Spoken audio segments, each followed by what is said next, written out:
is our project, the piezoelectric charger. Now inside this there are many piezo discs connected in parallel with each other, and those piezo discs are then connected with a rectifier made with the 1N4148 diodes. And then these wires are connected to the capacitors, and we are charging the capacitors, and we are checking it through the multimeter.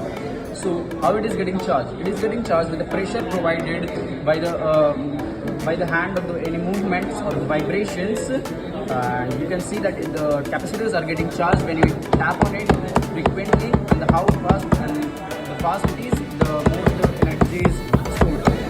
As you can see here, the energy is getting stored. Now after storing the energy in the capacitor, we can use this capacitor to charge the battery or use it for the many purposes, and we can use these piezoelectric chargers on a small scale by using it below the desks by tapping with the legs. So thank you. This is our project.